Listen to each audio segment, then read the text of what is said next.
ಭಾರತೀ ನಗರ ನಾಗರಿಕರ ವೇದಿಕೆಯನ್ನ ಸೃಷ್ಟಿ ಮಾಡಿದ್ದು ನಮ್ಮೆಲ್ಲರ ಅಣ್ಣ NS ರವಿರವರು. ಯಾವುದೇ ಉದ್ದೇಶ ಇರಲಿಲ್ಲ ಅವರಿಗೆ.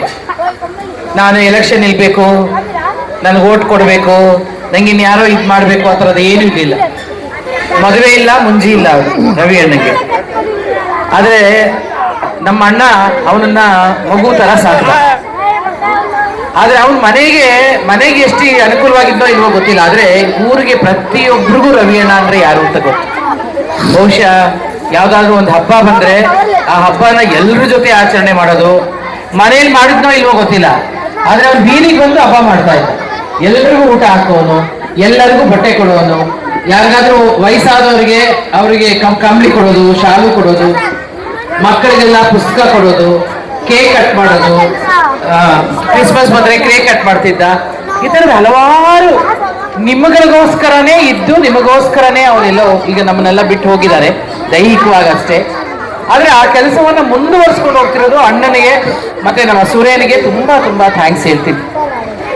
ಹಲವಾರು ಕಾರ್ಯಕ್ರಮಗಳಿಗೆ ನಾನು ಬರ್ತಿದ್ದೀನಿ ಅಂತಾರೆ. ಆಕ್ಚುಲಿ ಅವ್ನು ಮಾಡೋ ಕೆಲಸಗಳಿಗೆ ನಾವೆಲ್ಲ ಬಹಳ ಕಡಿಮೆ, ನಮ್ದೆಲ್ಲ ಅಳಿಲ್ ಸೇವೆ ಅಷ್ಟೇ. ಅವ್ರು ಮಾಡೋ ಸೇವೆ ಮುಂದೆ ನಮ್ದೇನು ಇಲ್ಲ. ಆದ್ರೆ ನಿಮ್ಗಳಿಗೆಲ್ಲ ಇವತ್ತು ಇಲ್ಲಿ ಪುಸ್ತಕ ಕೊಡೋಕೆ ಬರ್ತಾ ಇದ್ದಾರೆ. ಎಲ್ಲರಿಗೂ 5 ನೋಟ್ ಬುಕ್ಗಳು ನಿಮ್ಗೆ ಸಿಗ್ತಾ ಇದೆ. ಈ ನೋಟ್ ಬುಕ್ ಏನಕ್ಕೆ ಯೂಸ್ ಮಾಡ್ತೀರಾ ನೀವು? ಸ್ಕೂಲ್ಗೆ ಎಲ್ಲರೂ ಫಸ್ಟ್ ಕ್ಲಾಸ್ ಬರ್ತೀರಾ ಈ ಸತಿ? 100 ಔಟ್ ಆಫ್ 100 ಅದ್ರಲ್ಲಿ ಬರೋದು. ಯಾರು 100 ಔಟ್ ಆಫ್ 100 ತಗೊಳ್ತೀರಾ? ಕೈ ಎತ್ತಿ ನೋಡ. ಎಲ್ಲರಿಗೂ 100 ಔಟ್ ಆಫ್ 100. ಸೂಪರ್. ಯಾವ ಸಬ್ಜೆಕ್ಟ್ ನಿಮ್ಗೆ ತುಂಬಾ ಇಷ್ಟ? ಮ್ಯಾಥ್ಸಾ? ಇಂಗ್ಲಿಷಾ? ಸರಿ, ಮ್ಯಾಥ್ಸ್ ಎಷ್ಟು ಜನಕ್ಕೆ ಇಷ್ಟ? ಕೈ ಎತ್ತಿ. ಮ್ಯಾಥ್ಸ್ ಎಷ್ಟು ಜನಕ್ಕೆ ಇಷ್ಟ? ನಿಮ್ ಮ್ಯಾಥ್ಸ್ ಅಂದೇನೋ ಇಂಗ್ಲಿಷ್ ಅಂದಿದ್ದೀವಿ. ಮ್ಯಾಥ್ಸ್ ಎಷ್ಟು ಜನಕ್ಕೆ? ಓಕೆ. ಇಂಗ್ಲಿಷ್ ಎಷ್ಟು ಜನಕ್ಕೆ ಇಷ್ಟ? ಕನ್ನಡ ಎಷ್ಟು ಜನಕ್ಕೆ ಇಷ್ಟ? ಕನ್ನಡಕ್ಕೆ ಯಾರು ಇಷ್ಟ ಇಲ್ವಾ? ನಾವಿರೋದು ಕರ್ನಾಟಕ ಅಪ್ಪ. ಕನ್ನಡಕ್ಕೆ ಎಲ್ಲರೂ 100% ಮಾಡಿದ್ರೆ ಬುಕ್ ಕೊಡೋದು. ಕನ್ನಡ ಯಾರಿಗೆ ಇಷ್ಟ? ಪುಸ್ತಕ ಬೇಕು ಅಂದ್ರೆ ಕನ್ನಡ ಇಷ್ಟ ಅನ್ಬೇಕು. ನಾವು ಬದುಕ್ತಿರೋದು ನಮ್ಮನೆ ಮನೆ ಮಾತು ಕೂಡ ತೆಲುಗುನೇ. ಆದ್ರೆ ನಾವು ಎಲ್ಲಿ ಬದುಕ್ತಾ ಇದ್ದೀವಿ, ಎಲ್ಲಿದ್ದೀವಿ, ಎಲ್ಲಿ ಹೆಸರು ಮಾಡಿದ್ದೀವಿ, ಎಲ್ಲಿ ಉಳ್ಕೊಂಡಿದ್ದೀವಿ, ಆ ಪ್ರದೇಶಕ್ಕೆ ಮರ್ಯಾದೆ ಕೊಡೋದು ನಮ್ಮ ಧರ್ಮ. ಅದರಿಂದ ಕನ್ನಡ ಎಷ್ಟು ಜನಕ್ಕೆ ಇಷ್ಟ? ಇದು ಅಂದ್ರೆ ನೀವೆಲ್ಲರೂ ಫಸ್ಟ್ ಟೈಮ್ ಬರ್ತೀರ ಬಿಡು. ಬುಕ್ ಕೊಟ್ಬಿಡ. ಸರಿ, ಬುಕ್ ಕೊಡ್ತೀವಪ್ಪ. ಈಗ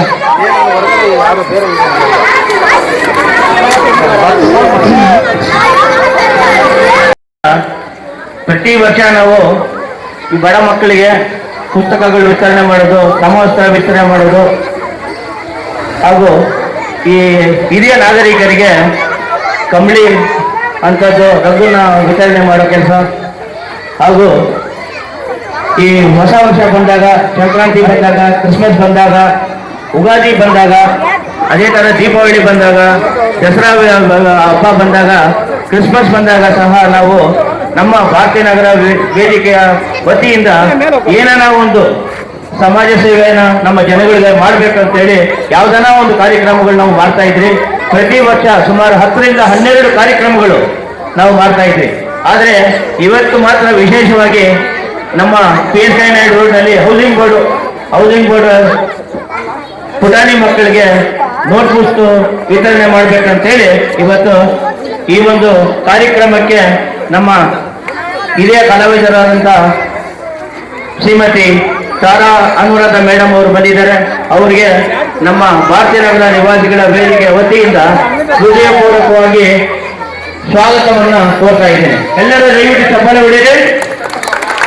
command class all of you.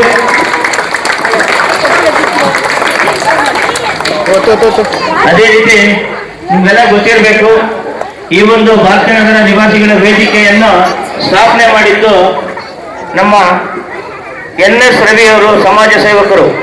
ನಿಮ್ಗೆಲ್ಲರೂ ಗೊತ್ತಿದೆಯಾ NS ರವಿ ಅವರು? ಮಕ್ಕಳು ಗೊತ್ತಿಲ್ಲ, ದೊಡ್ಡವರು ಗೊತ್ತಿರಬೇಕು. ಇದೇ ಒಂದು ಕಾರ್ಯಕ್ರಮಕ್ಕೆ ನಮ್ಮ ಹಿರಿಯರಾದಂಥ ಬಸವರಾಜ್ ಅವರು ಸಹ ಬಂದಿದ್ದಾರೆ. ಅವರು ಕೊಡುಗೆನು ನಮ್ಮ ಭಾರತೀಯ ನಗರ ನಿವಾಸಿ ವೇದಿಕೆಗೆ ತುಂಬಾ ಅಪಾರ. ಆದ್ರಿಂದ ಅವ್ರಿಗೂ ಸಹ ತಮ್ಮೆಲ್ಲರ ಪರವಾಗಿ ಆತ್ಮೀಯವಾಗಿ ಸ್ವಾಗತವನ್ನು ಕೋರ್ತಾ ಇದ್ದೇನೆ. ಎಲ್ಲ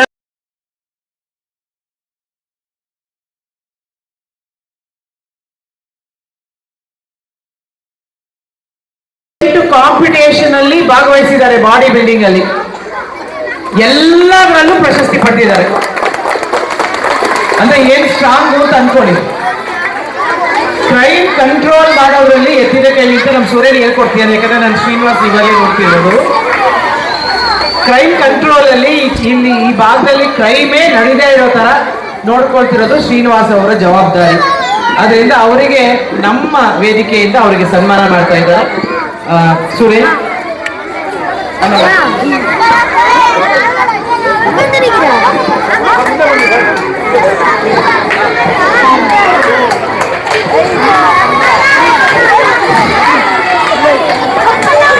ಎಲ್ಲರೂ ಒಂದ್ಸತಿ ಜೋರಾಗಿ ಚಪ್ಪಾಳೆ ಹೊಡೀರಿ.